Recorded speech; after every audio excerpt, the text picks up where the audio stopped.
to say thank you for being here.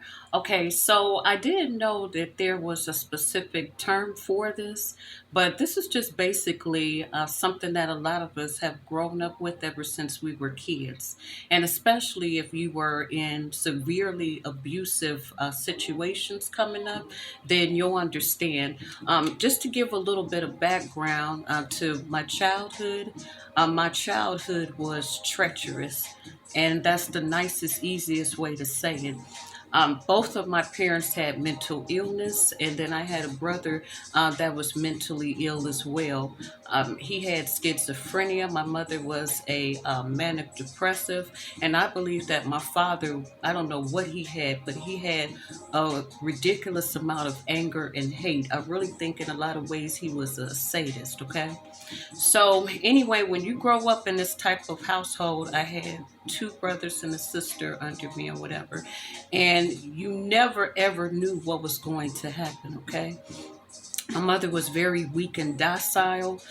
She was a homemaker, and she didn't really have the instincts or the ability to be a proper mother. You know, a lot of black people or whatever, especially kids, grew up with their mothers pretty much, being the head of the household or whatever, maybe too demanding, things like that. Where my mother was the complete opposite. It was like she trusted and gave my father complete control of everything. And so the basic things that a woman would do for the household, she didn't do that. Okay, so it was just hell. And just to give you guys a little bit more information, when I said the kind of abuse that we suffered was on another level, I'm in the process of writing a book. I do write articles for medium.com under real life topics revealed as well. Always expected the other shoe to drop. Why I grew up expecting for the worst to happen after something good would happen, because usually that's the way it was. So when you grow up like that, you do carry it through your relationships. You do carry that throughout your life. And I notice, especially in poor black neighborhoods, or, in really deprived neighborhoods, you'll see people that are always saying, well, hey, it's always going to be this way. A lot of times people will blame the man or whatever, and things of this nature. So as I got older or whatever, that's why I said it's very important to get counseling, because a lot of us don't talk about these things. And what we'll do is we'll like try to pray it away. It may come out in your relationships. You may drink too much, be promiscuous, all type of different things. Instead of just going to talk it out and doing the work to sort through these things, you know, get names for them, and then understand, different aspects of this. So basically, my counselor, I've been going for a few years now. My counselor identified that not only was I known as a rescuer or whatever, because I was like the third parent in the household, but I also learned how to love the unlovable.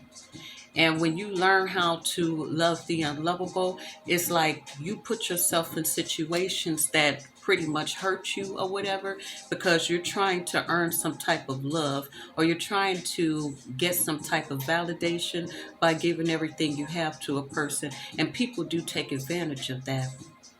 So, yeah, so I just wanted to let you guys understand it in case you don't. And even to this day, I still work on it, but I had to become aware. And the way I know that, I may be tripping or whatever at times is, for instance, you might see somebody doing a backflip, right? And, most people will say, hey, they're going to land this backflip. But when you have this cherophobia or whatever, your mind is thinking, okay, what if they do this backflip and there's a tack or a nail that they don't see in the floor?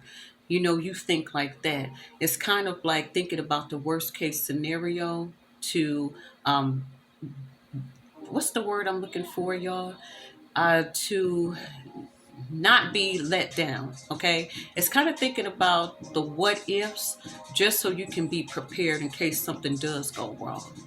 And it really robs you of being truly happy. So there was times, of course, plenty of times in my life that I was happy. And a lot of times that was, sexually when I was with my partners or whatever. And, we were giving and receiving, doing all kind of things or whatever. You could feel completely um, engulfed in certain things, like in those moments or whatever. But overall, it does affect your life. It does affect the amount of happiness that you allow. And so I just wanted to talk about this because I always wondered what the word was for it. Now I know what the word is. And so moving forward, I've had to be very aware of my thoughts.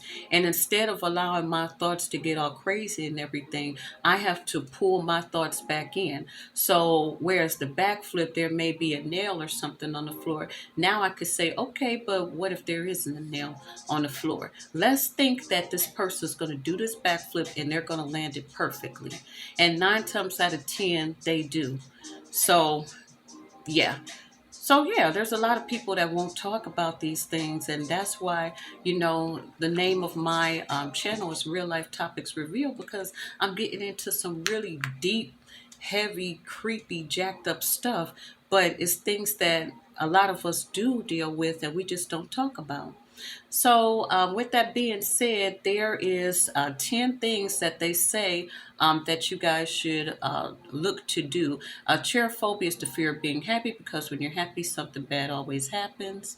The number one thing that they would recommend, and this story is from Hella Health, tells you about the symptoms, and it also tells you the root causes. It's in childhood, this theory suggests that experience in childhood can create a link between pleasure and pain, which becomes linked in the brain. All right, so like if you're having too much fun, what if you get caught or whatever doing something, just things like that. So they say there's 10 steps to start getting over this. Number one, see how the problem started. Number two, talk it through with someone. Number three, identify pleasures you avoid. Number four, enter the discomfort zone by indulging. Okay. Number five, just tolerate the anxiety. Number six, tell yourself that the proper thing is just to be happy right now. Number seven, repeat and add more time. Practice this up to about 30, 60 minutes or more every day. Next, number eight, know that those who protect their joys tend to be a lot more productive. Be aware that any so-called wasted time when you integrate and cement important information or come up with creative ideas. So basically, that's like when you're daydreaming and everything, instead of you calling it a waste of time, just say that that's your creativity process. And then number 10, accept that play. Spontaneous experience is good for your health. So these are things that they suggest you to do. What my therapist told me to do is not only be more aware of it and write these things down, keep a journal, but understand that depression comes from the past, okay? When you're too much into your past, it creates this depression, this feeling of hopelessness. When you're in your mid-range, mental health is in the middle. Okay, that's the present, that's right now. What are you doing to maintain your mental health in a good way now? And then thinking too much about the future creates anxiety. So is depression is the past, good mental health is somewhere in the middle, and then which is the present, and then the future usually leads to a lot of anxiety in people. So once you are aware of these things, you have different tools. Like I like to have plans every day and see myself accomplish something different every single day. I also do a lot of reading. Also, of course, I keep up with my appointments and everything. But then another thing that I've started to do is I'll do affirmations every day. I keep a gratitude journal. And then what I'll also do is do the mirror work, stand in the mirror and talk to myself, look myself in my eyes, and then, speak positive things over me. Another thing that I do is, sometimes you guys will hear in the background, I believe in listening to higher higher frequencies, like 528 megahertz. I think it's 528, 582. I'm getting it confused now, but I know there's 432 or something like that megahertz. And those megahertz, they have a frequency that allows you to tap into, higher frequencies as far as like the subliminals and love and things like that, affirmations for yourself. So yeah, I definitely just want to put that out there. What the heck? This thing has. Okay, so I guess we're gonna talk without the music playing in the background because it's froze up on me, y'all.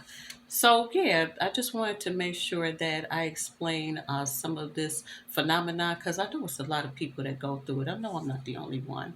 All right, so hey, if this has been helpful to you, please make sure that you subscribe to the channel. This helps it to grow, and it also directs people that may be going through similar things over here, so we can have these real, deep, life comments and discussions.